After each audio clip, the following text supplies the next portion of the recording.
ನಮಸ್ಕಾರ.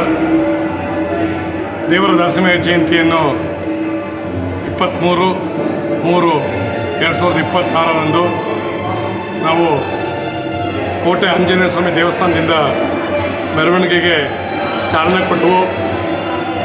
ಕೊಡೋಕ್ಕೆ ನಮ್ಮ ಪ್ರೀತಿಯ ಶಾಸಕರಾದ ಶ್ರೀ ಹರೀಶ್ ಗೌಡರು ಬಂದಿದ್ದರು. ಮತ್ತು ಬೆಂಗಳೂರಿಂದ ನಮ್ಮ ರಾಜ್ಯ ನೇಕಾರ ಒಕ್ಕೂಟದ ಅಧ್ಯಕ್ಷರಾದ ಸೋಮಶೇಖರ್ ಮತ್ತು ಸಂಪೂರ್ಣ ತಂಡವೇ ಬಂದಿತ್ತು. ಮೈಸೂರು ನೇಕಾರ ಒಕ್ಕೂಟದ ಗೌರವಾಧ್ಯಕ್ಷರಾದ ಆರ್ ಮೂರ್ತಿ ಅಣ್ಣ ಅವರಿದ್ದರು ಮತ್ತು ಇತರ ಎಲ್ಲ ನೇಕಾರ ಬಂಧುಗಳು, ನೇಕಾರ ಉಪಪಂಗಡದ ಮಂದಿಗಳೆಲ್ಲರೂ ಸೇರಿ ಇವತ್ತು ದೇವರ ದಾಸಿಮಯ್ಯ ಮೆರವಣಿಗೆ ನಾವು ಚಾಲನೆ ಕೊಟ್ಟಿದ್ದೀವಿ. ಇನ್ನೇನು ಕೆಲವೇ ನಿಮಿಷಗಳಲ್ಲಿ ಕಲಾಮಂದಿರ ಸೇರುತ್ತೆ. ಕಲಾಮಂದಿರದಲ್ಲಿ ನಾವು ಅನೇಕ ಕಾರ್ಯಕ್ರಮಗಳನ್ನು ಹಮ್ಮಿಕೊಂಡಿದ್ದೀವಿ. ಮುಖ್ಯವಾಗಿ ನಮಗೆ ಆಶೀರ್ವಚನ ನೀಡಲು ಮೈಸೂರು ರಾಮಕೃಷ್ಣಾಶ್ರಮ ಮಠದ ಮಹಾಮೇನೇಂದ್ರ ಸ್ವಾಮೀಜಿಯವರು ಬರ್ತಾ ಇದ್ದಾರೆ. ಅದಾದಮೇಲೆ ಸ್ಪೆಷಲ್ ಸ್ಪೀಕರ್ ತಲ್ವಾರ್ ಸಾಹೇಬರು ಬರ್ತಾ ಇದ್ದಾರೆ. ಅವರಿಗೆ 2 PhD ಬಂದಿದೆ. PhD ಇನ್ ಕನ್ನಡ, PhD ಇನ್ ದಾಸನ ವಚನಗಳು. ಇದಲ್ಲದೆ ನಮ್ಮ ಉಪಪಂಗಡಗಳು ಸುಮಾರಿದೆ. ಪಟ್ಟಸಾಲೆ ಇದೆ, ಪದ್ಮಸಾಲೆ ಇದೆ, ದೇವಾಂಗ ಇದೆ, ಹಟಗಾರ ಇದೆ. ಈ ಥರ 16 ಉಪಪಂಗಡಗಳಿದೆ. ಈ ವರ್ಷದ ಜಯಂತ್ಯೋತ್ಸವ ಅಧ್ಯಕ್ಷವನ್ನು ಪಟ್ಟಸಾಲೆ ಸಮುದಾಯದ ಸುಬ್ರಹ್ಮಣ್ಯ ಅವರು ಕೊಟ್ಟಿದ್ದೀವಿ. ಜಿಲ್ಲಾಧ್ಯಕ್ಷ ನಾನು ದಿನೇಶು. ಈ ಕಾರ್ಯಕ್ರಮ ಯಶಸ್ವಿಯಾಗಿ ನಡೆಯೋಕ್ಕೆ ಎಲ್ಲ ಸಮುದಾಯದ ಮುಖಂಡರು ಸೇರಿರ್ತಾರೆ. ನಿಮ್ಮ ಹೆಸರು ಸರ್? ನನ್ನ ಹೆಸರು ದಿನೇಶ್ ಯಜಮಾನ್ ಅಂತ, ಮೈಸೂರು ಸರ್. ದಿವಾಕರ್, ನೇಕಾರರ ಒಕ್ಕೂಟದ ಸಂಘಟನಾ ಕಾರ್ಯದರ್ಶಿ.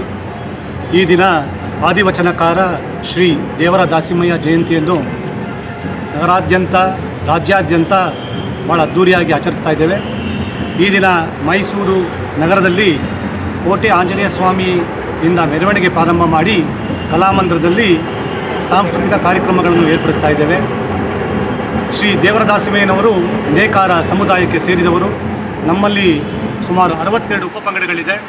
ನಾವೆಲ್ಲ ಉಪಪಂಗಡಗಳು ಸೇರಿ ಶ್ರೀ ದೇವರ ದಾಸಿಮಯ್ಯ ಜಯಂತಿಯನ್ನು ಅದ್ಧೂರಿಯಾಗಿ ಕನ್ನಡ ಸಾಂಸ್ಕೃತಿಕ ಸರ್ಕಾರದೊಂದಿಗೆ ಆಚರಣೆ ಮಾಡ್ತಾ ಇದ್ದೇವೆ. ಇದಕ್ಕೆ ಎಲ್ಲ ನಮ್ಮ ಉಪಪಂಗಡದವರು ಕೈ ಜೋಡಿಸಿ ಈ ಒಂದು ಕಾರ್ಯಕ್ರಮವನ್ನು ಯಶಸ್ವಿಯಾಗಿ ನಡೆಸ್ಕೊಂಡು ಹೋಗ್ತಾ ಇದ್ದೇವೆ. ಸುಮಾರು ಜನ ಸೇರೋ ನಿರೀಕ್ಷೆ ಇದೆ ಸರ್? ಸುಮಾರು 2000ದಿಂದ 3000 ಜನ ಸೇರುವಂಥ ನಿರೀಕ್ಷೆ ಇದೆ. ಎಲ್ಲ ನಮ್ಮ ಪಂಗಡದವರು ಸೇರಿದ್ದೀವಿ. ಏನು ಕಾರ್ಯಕ್ರಮ ವಿಶೇಷತೆ ಏನಿದೆ ಸರ್? ಕಾರ್ಯಕ್ರಮ ವಿಶೇಷತೆ ಅಂದರೆ ಶ್ರೀ ದೇವರ ದಾಸಿಮಯ್ಯನವರು ಆದಿವಚನಕಾರರು. ಬಸವಣ್ಣ ಅವರ ಹಿಂದೆಯೇ ಇದ್ದಂಥವರು. ಬಸವಣ್ಣ ಇವ್ರನ್ನ ಅವರ ವಚನಗಳಲ್ಲಿ ಉಲ್ಲೇಖ ಮಾಡಿದ್ದಾರೆ.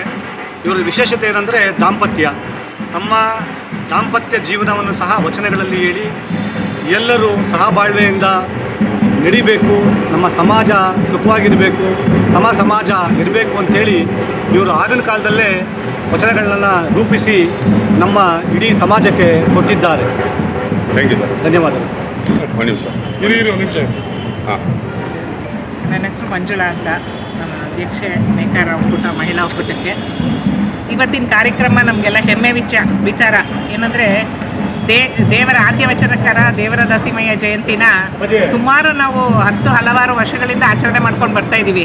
ಆದರೆ ಯಡಿಯೂರಪ್ಪ ಅವರು ಇದ್ದ ಕಾಲದಲ್ಲಿ ನಮಗೆ ಇದಕ್ಕೆ ಅಂತಾನೆ ಸರ್ಕಾರದಿಂದನೇ ಒಂದಿನ ಈ 23ನೇ ತಾರೀಕು ಈ ವರ್ಷ ಘೋಷಣೆ ಮಾಡಿ ನಮಗೆ ಸರ್ಕಾರದ ವತಿಯಿಂದ ಈ ಆಚರಣೆನ ಮಾಡಬೇಕು ಅಂತ ಪ್ರತಿ ವರ್ಷ ನಮಗೆ ಸರ್ಕಾರದವರು ಒಂದು ಬೆಂಬಲ ಕೊಟ್ಟರು. ಆದ್ಯವಚನಕಾರ ದೇವರ ದಾಸಿಮಯ್ಯ ಎಲ್ಲ ಜಯಂತ್ಯೋತ್ಸವ ನಡೀತಾ ಇದೆ, ನಮ್ಗೆ ನಡೀತಾ ಇರಲಿಲ್ಲ. ನಾವೊಂದು ಕೇಳ್ಕೊಂಡಾಗ ನಮಗೆ ಒಂದು ಅವಕಾಶ ಕೊಟ್ಟು ಆ ವಚನಕಾರ ದೇವರ ದಾಸಿಮಯ್ಯ ಜಯಂತಿ ಉತ್ಸವನ ವರ್ಷನೂ ಆಚರಣೆ ಮಾಡ್ಕೊಂಡು ಬರ್ತಿದ್ದಾರೆ. ಈ ವರ್ಷ ಸಹ ಪಟ್ಟಸಾಲಿ ಒಂದೊಂದು ವರ್ಷ ಒಬ್ಬೊಬ್ಬರು ಮಾಡ್ಕೊಂಡು ಬರ್ತಾ ಇದ್ದಾರೆ. ಈ ವರ್ಷ ಪಟ್ಟಸಾಲಿ ಜನಾಂಗದವರು ಮುಂದಾಳತ್ವ ತಗೊಂಡು ಚೆನ್ನಾಗಿ ಆಚರಣೆ ಮಾಡ್ತಾ ಇದ್ದೀವಿ. ಅವ್ರ ಜೊತೆ ಎಲ್ಲ ನಮ್ಮಲ್ಲಿ ಹೇಳಿದ್ರು ಅವರು ಉಪಪಂಗಡಗಳು ಹಲವಾರು ಇದ್ದಾರೆ. ಎಲ್ಲರೂ ಸೇರಿ ಒಗ್ಗಟ್ಟಿನಿಂದ ಒಂದು ಆಚರಣೆ ಮಾಡುವಂಥ ಇದೊಂದು ನಮ್ಮ ಹಬ್ಬ ಇದು ಅಂತ ಅನ್ಕೋಬೋದು ನಾವು. ಸೊ ಈಗ ಅಲ್ಲಿ ಮೆರವಣಿಗೆ ನಾವು ಅಲ್ಲಿಂದ ಹೊರಟು ಇಲ್ಲಿಗೆ ಬಂದು ಕಲಾಮಂದಿರದಲ್ಲಿ ಸೇರಿಸಿ ಸರ್ಕಾರದ ಜೊತೆಗೆ ಕಾರ್ಯಕ್ರಮ, ಅದಾದಮೇಲೆ ನಮ್ಮ ಕಾರ್ಯಕ್ರಮ ಸಹ ಇರುತ್ತೆ.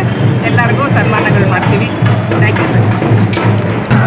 ಇಂದಿನ ಈ 26ನೇ ಸಾಲಿನ ದೇವರ ದಾಸಿಮಯ್ಯ ಜಯಂತ್ಯೋತ್ಸವವನ್ನು ನಮ್ಮ ಎಲ್ಲ ಒಕ್ಕೂಟದ ಅಧ್ಯಕ್ಷರ ಪರವಾಗಿ ಹಾಗೂ ನೇಕಾರರ ಪರವಾಗಿ ಇಂದು 23ನೇ ತಾರೀಕು ಸೋಮವಾರ ಭಾಳ ವಿಜೃಂಭಣೆಯಿಂದ ನೆರವೇರಿದೆ.